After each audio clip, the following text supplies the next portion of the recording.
Jordan was here. Yeah, he's here. We'll wait for him so we can do some of this other stuff in the meantime.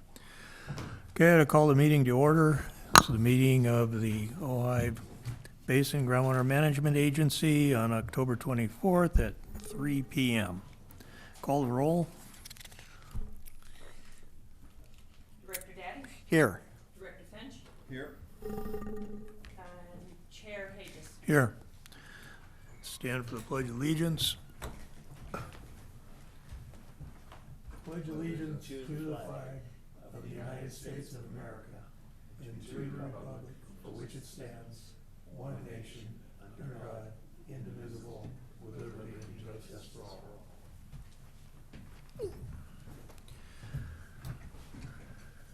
Okay, director announcements.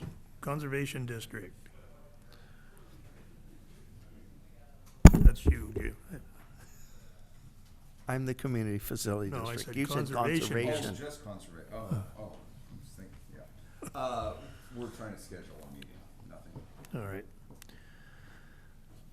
Bob Nothing to report, community district. and Casitas, I have nothing to report. General manager comments.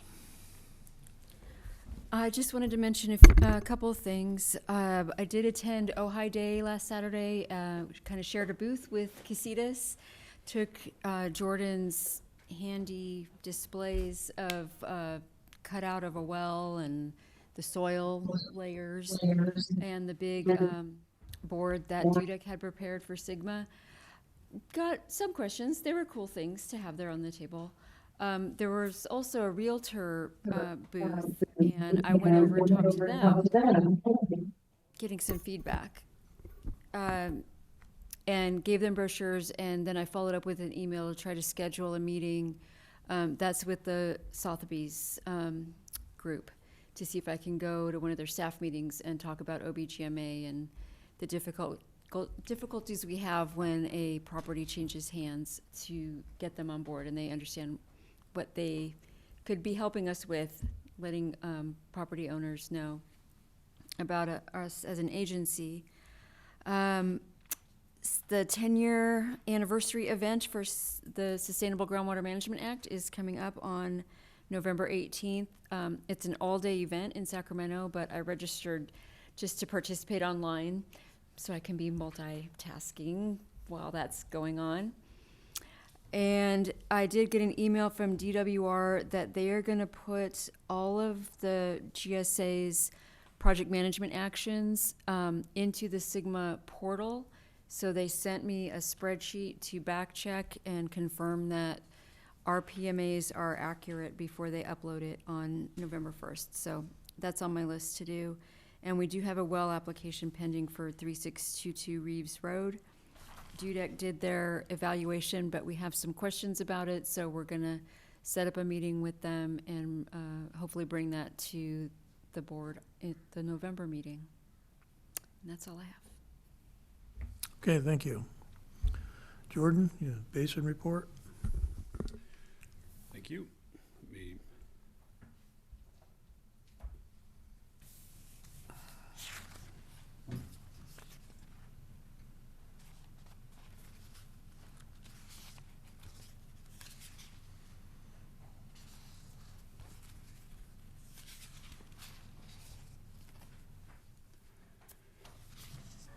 Okay, thank you very much. Today, I want to talk about the Ojai Basin conditions. It's October, so it's scary time, but it's dry, but it's not scary dry just yet. Year-to-date rainfall totals are effectively nil, fading away from the 48.35 inches we had on the ridge tops and 28.86 we had the valley floor. We did have a little bit of trace precipitation of 1/100 of an inch on up near the Stewart Canyon debris basin and Miners Oaks, but nothing recorded on the valley floor or even up top as reported. How are we doing on water levels? As of yesterday, the depth to water in our key well was 97.55 feet. That equates to about 81% of basin's capacity, or 64,800 acre feet. What's interesting is that we've now passed our nadir, or low point in storage from last year, which didn't occur until about a month and a half from now, mid-December 2023 at 94.1 feet. So we're about 3 feet, 3.5 feet below that, which is almost commensurate with our peak for 2024, which was similarly situated relative to the 2023 peak. So what were the flows doing as of this month? So yesterday, things were looking pretty dry up there. In fact, it was the first time that I'd seen in a while that there was no flow at the Ladera Dry Road crossing. Had to actually hike up the creek to see any flow in Senior Canyon. There was some flow coming underneath the McAndrew Bridge at Thatcher Creek, about 1/10 of a CFS.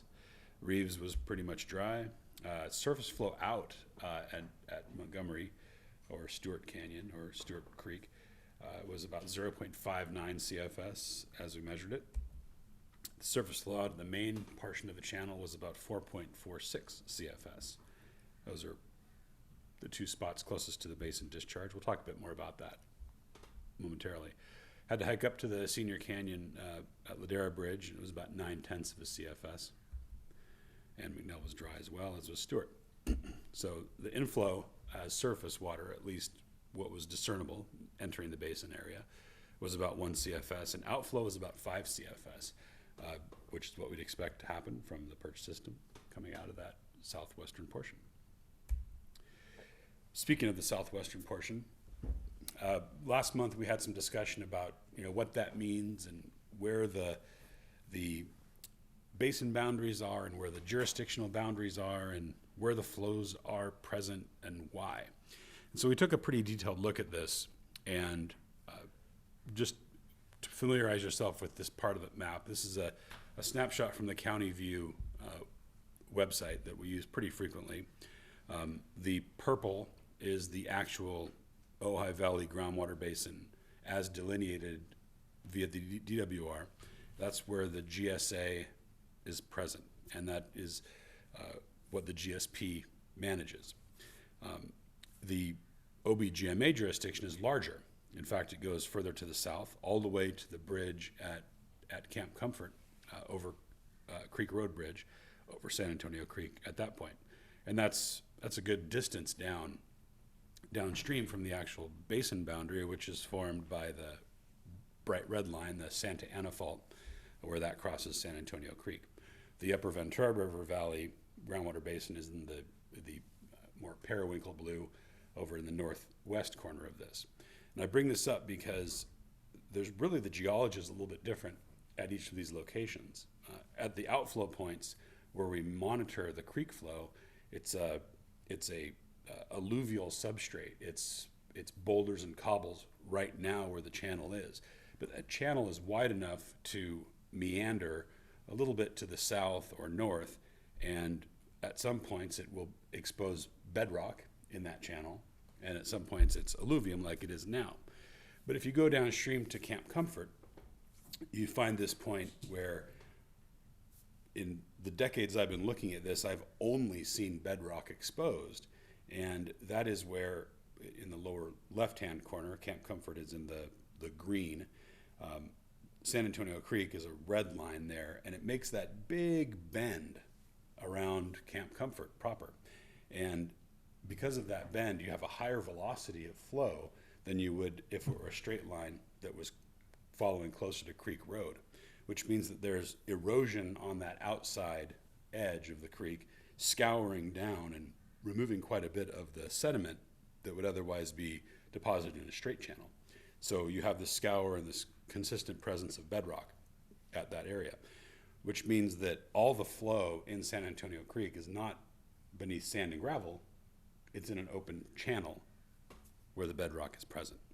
So that's a very good place to monitor that and compare it, but we're very close to the edge, if not outside of the OBGMA jurisdiction as it currently stands. So we think about this in the basin outflow point now, where we monitor it and what we've been talking about, where we've got 5 CFS flowing out today, it looks like this. It's this bouldery, cobbly material with sands and gravels in the bottom of the channel as well. And there's some subsurface flow that's occurring. Whereas at the Camp Comfort area, that's a nice fossil stratum of sand that's staring at you just upstream from or just north actually of the creek flowing there, and the bedrock is visible in the channel bottom there itself. That's the one that has the fossil in it, right? Yeah, so that little stratum, if we zoom in, I might be able to do that here, but it's replete with all these fossils that you can see right about there. That whole sand unit is a beautiful little fossiliferous stratum. And it's, of course, a bedrock unit. Now, last month we were also talking about it'd be kind of hard to calculate how much flow was actually leaving the basin. Well, we have monthly data points through which we've measured now for the past over 5 years, where we can say, okay, here is how much flow in CFS is occurring at a monthly snapshot point. Now, if we had a more frequent data point, as Julia's applied for to collect data on an hourly basis or so, this becomes much more frequently and much more detailed refinement of data. But if we were to say that the peak snapshot we take each month is a 30-day average, then you have a rate and a time through which you can calculate a volume.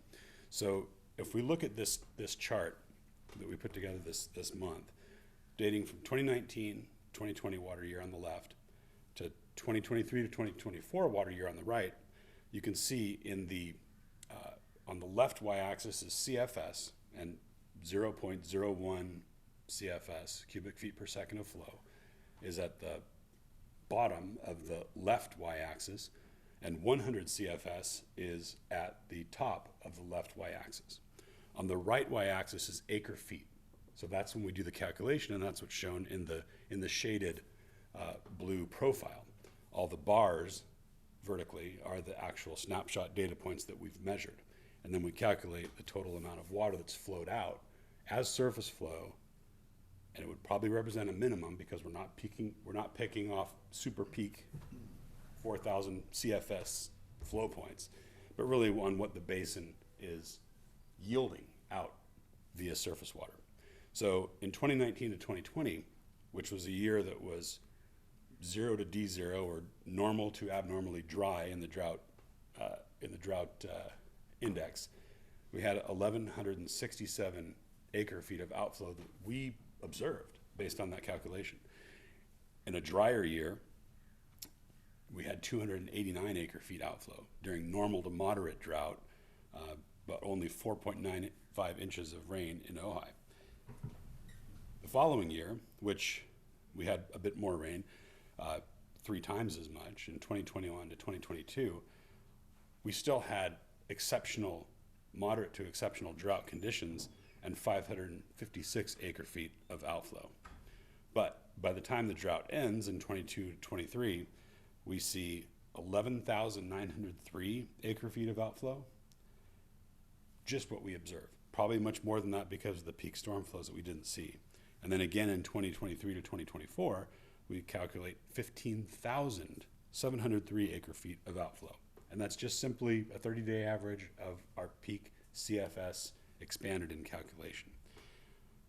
It's kind of a lot. Here's how the drought was looking at that time. Now, where it's this graph on the bottom that I've added to this is time stamped for the same water year periods, and I think it's a weekly indication that NOAA has put together, National Oceanic and Atmospheric Administration, using the Palmer Drought Severity Index. So when it's white, there's no drought. When it's the bright yellow, it's D0 or abnormally dry. When it's that beige color, it's a D1 or moderate drought. The orange is a D2 or severe drought. The red is D3 or extreme drought. And D4 is that dark maroon, blood red, scary dry, but not scary dry, exceptional drought. And that's probably really scary dry when you're in that exceptional drought. But you can see that this really because this drought severity index is not just precipitation, it's soil moisture, it's stream flow, it's weather patterns. And it really got so bad in the fall and into the winter of the year following the 4.95 inches of rainfall. And we still had a little bit of flow coming in. The key here is that 0.5 CFS horizontal line in the red is sort of a good habitat indicator. And you can see that 0.5 CFS, we really didn't get that far below that. This is a logarithmic scale on both y-axes. In 2021 to 2022, and deepest into 2022, when we had the lowest flow we've measured in recent time, in that August, was still around 0.05 CFS. So we still had some to add to get to that 0.5 CFS metric. But I think this is a pretty interesting graphical depiction of really how much is outflowing from the basin. And we can do the same thing for any gauge for which we have data, but the finer representation in time we have, as has been applied for through the TWR grant, the more accurate this becomes. All right, let's just look at some fun photos for a while. The creek flow at San Antonio was completely dry on the inflow side. We had to hike up Senior Canyon to get this photograph, and it was well north of the dry crossing at Ladera, where that yellow camera is on the inset map in the lower right. Someone had actually put a, looks like little berm there of cobbles to create a little bit more of a swimming hole here where the end of flow was observed as of yesterday. Thatcher had a little bit of flow still going underneath McAndrew Bridge. All the way up at the Ladera Road crossing the bridge over Senior Canyon. This is upstream of the earlier photo. That looks like about 0.9 of a CFS. Looking at it from directly above as opposed to our usual underneath the bridge where we're taking the measurements. Once upon a time, that dry road crossing looked like this earlier this year, and it's a fossil falls now. Fossil falls meaning the travertine type scale deposits that form, creating a dry, completely dry surface condition. No surface flow whatsoever, but the remnants of past flows. By the time we get down to the where I put my machete into between the rocks, we're starting to see the discharge in the southern portion of the basin where the yellow camera is on the inset map, continuing to document where the perch system is starting to contribute flow to San Antonio Creek. Underneath Creek Road at that Stewart drain looks pretty similar to previous months, and that's what 0.59 CFS looks like flowing through that notch. And you think, gosh, what could live in that? Well, you get a rod and I'll get a pole, and I'll meet you down at the crawdad hole. There's the crawdad right there in the middle, and a bunch of fish just hanging out and doing their thing in what looks like kind of stagnant water, but we're getting about 0.5 CFS flowing through this portion, and the fish are looking pretty happy, and the crawdads, and there I saw about 20 of the crawdads hanging out there in this little pond, just waiting for those fish to find their way to the bottom of the pond, and they get fed. Here's what it looked like where we actually measured yesterday, about 4.4 CFS. The blue box there on the left is where we actually measure it. There's a yellow tape going across. That's our monitoring point. We actually got a newer, more compact flow meter than the one that I've shown before here, that actually fits in that little blue box about the size of a socket wrench set.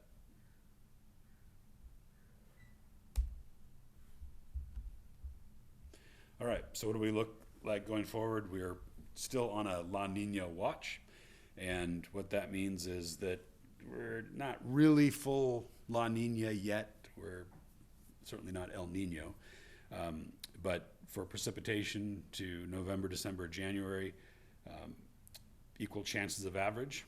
Sounds about right to me.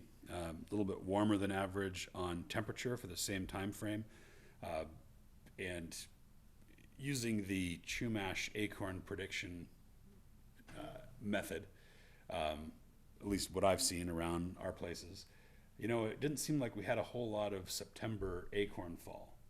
It's kind of been more intense lately. Like there's been a little bit more acorns falling this late October. And conventional wisdom or archetypal anthropological anecdotal wisdom would tell you, gosh, that means it's probably going to be not a great water year, but whatever we get is probably going to be toward the end of that water year, like a decent March or April, but kind of drier on the inset. We'll see what we get, but NOAA calls it La Nina watch. All right, thank you. All right, thanks, Jordan. Any questions or comments? Does, where the bedrock is at Camp Chaffee, does all of that subsurface flow come to the surface there? Yes, there's no subsurface flow through Camp Comfort where the bedrock's exposed. Okay. Thank you. No subsurface flow of significance. There may Yeah. be some within the bedrock fractures and such, but as far as alluvial groundwater, it's absent. It's all surface. All right, next item is public comments on items not appearing on today's agenda. Do we have any public comments?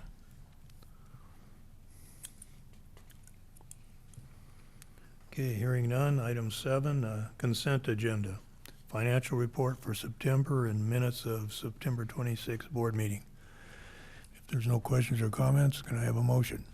I just wanted to make one quick comment Sure. on the financial report, on the extraction report, which is the last page of that. You might notice that the July, August, September acre feet is low because when this was printed, we haven't received all the quarterly statements yet, so I expect that 758 acre feet to increase. Okay. FYI. Make a motion, we accept. Second. Call the roll. And for the record, Director Whitman is present. Director Daddy, Yes. Director Finch, Yes. Director Whitman, Yes. Chair Hages. Yes. Okay, item 8, action items.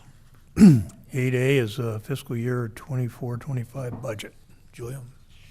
Yeah, everything is pretty much the same as what I presented as a draft at the last meeting.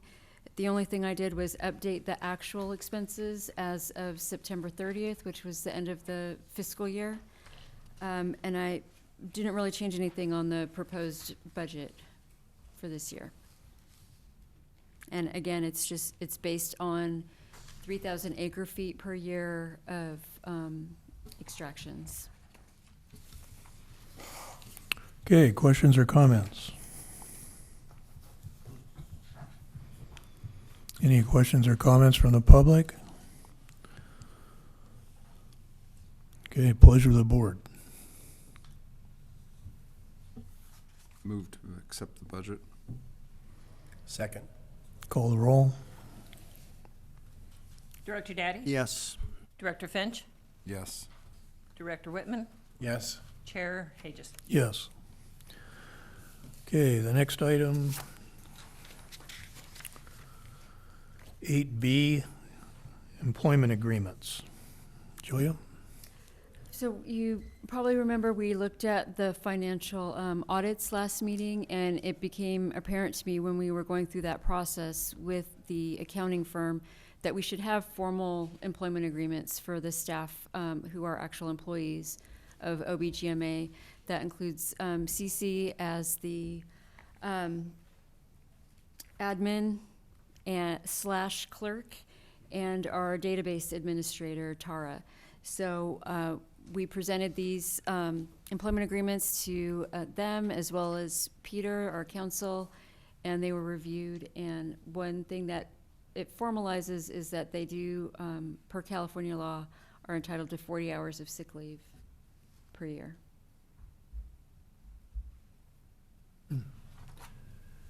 Any questions, comments?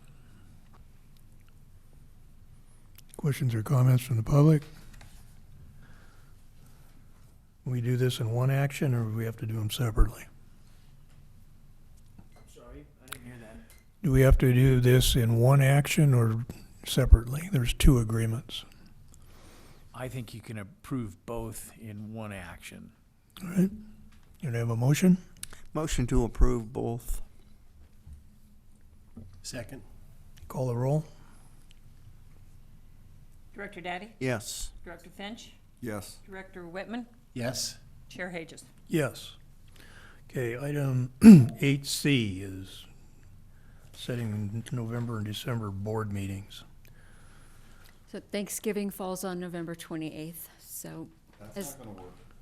No, no, we could have dinner here. I'm not cooking. Do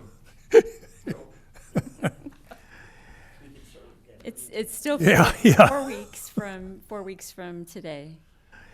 Anyway, my only thought, and normally what we do is we cancel the November meeting and then have a special meeting in the second week of December. Oh, I'm open to. That way it's not so far apart. Otherwise, we're like 2 months between meetings. That would be the You have a calendar handy? 12th, I think. or something. I'm fine with that. I'm gone. When you're here, we'll set How the about the meeting. 5th of December then? Get it over early. We do one late, we do one early, and then we're into January. December 5th, sound plausible? Anybody okay with the 5th? Okay, make a motion, Bob. Make a motion that we hold the last two meetings December 5th. Okay, Last two. Well, so we'll move the November 28th meeting to December 5th and then cancel the December 26th. yes. Is that what you meant, Bob? Yes, oh, absolutely. Okay. To combine them Will be together. doubly effective on December 5th. Double. Yes. Yeah. Okay, have a second? Yes. Call the roll? Director Daddy, Yes. Director Finch, Yes. Director Whitman, Yes. Chair Hages. Yes. Okay, item 9, discussion items, legislative ad hoc committee. Is there anything to report? Nothing to report. Meter compliance ad hoc committee update. We did meet prior to this meeting. Jim and I met with Peter and Julia and Cece to go over some of the strategy for bringing these people into compliance. And I think we've come up with a pretty aggressive action plan. So the first letter is going to go out By November 1st. by we'll send November a- 1st, send giving a- them 90 days notice to respond and comply With getting the meters on. with getting the meters on, yes. And Julia's going to come up with a schedule so that we make sure we're in compliance with the law. And if they do not respond, then we'll begin the process of holding public hearings sometime after that. How many letters are going out? About 40. And most of them, we believe, are just abandoned wells. Do we have a remedy for that? Aren't they supposed to go to the county health department, get Yeah. the wells decertified, make sure they're capped and filled properly to prevent,